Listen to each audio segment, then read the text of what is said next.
SHO جو ہے وہ خواتین کے دوپٹے کھینچ رہی ہے. عمران خان زندہ باد، عمران خان زندہ باد. دوستو، حکومت کو وارننگ. اسلام آباد کامیاب احتجاج کے بعد ملتان میں بھی پی ٹی آئی کا بڑا احتجاج شروع. ملتانیوں کے ساتھ مل کر آصف غفور کی بہادر بہن نے بھی حکومت کے لیے خطرے کی گھنٹی بجا دی. آصف غفور کی بہادر بہن کی مکمل ویڈیو دیکھنے کے بعد آپ بھی عمران خان کی عظمت کو سلام کیے بغیر نہ رہ سکو گے. تو جنرل آصف غفور کی بہن کا بھی عمران خان کے حق میں بیان آ چکا ہے. لندن سے ویڈیو بیان جاری کرتے ہوئے عمران خان کے مخالفین اور آرمی چیف کو خوب آڑے ہاتھوں لیا ہے. آصف غفور کی بہن نے کیا کہا ہے اور کس طرح پاکستان کو لوٹنے والوں کو شرم دلانے کی کوشش کی ہے. خان صاحب، وہی گندگی، وہی غربت اور وہی ٹریفک جام نظر آئی. ابھی میں یہ دیکھ ہی رہی تھی کہ میرے دل میں خیال آیا کہ خان صاحب کو اس غربت میں، اس گندگی میں، اس ٹریفک میں ہمیشہ ایک ہیرا ہی نظر آیا پاکستان میں.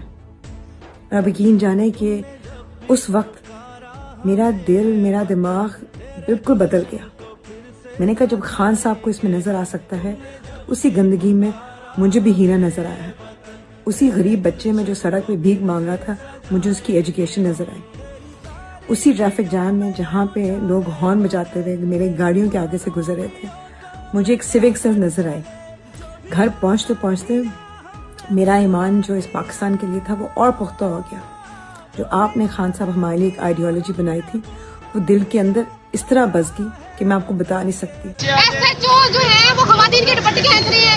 عمران خان زندہ باد، عمران خان زندہ باد. دوستو، مکمل ویڈیو دیکھنے کے بعد آپ کو بھی اندازہ ہو چکا ہوگا کہ آصف غفور کی بہادر بہن نے کس طرح آرمی چیف اور پاکستان لوٹنے والوں کو آئینہ دکھایا ہے. جو چور، لٹیرے اور طاقتور یہ کہتے تھے کہ عمران خان ایک دن بھی جیل میں نہ رہ سکے گا، وہ اتنے مشکل حالات میں رہنے کے باوجود بھی بہادر شیر کی طرح پاکستانی غریب عوام کے لیے ڈٹ کے کھڑا ہے. اب عمران خان کے حق میں طاقتوروں کے گھروں سے بھی آوازیں اٹھنا شروع ہو گئی ہیں. دوستو، اس حوالے سے اپنی رائے کا اظہار کمنٹ سیکشن میں دیں. ویڈیو اچھی لگے تو لائک کریں اور اس چینل کو سبسکرائب کریں.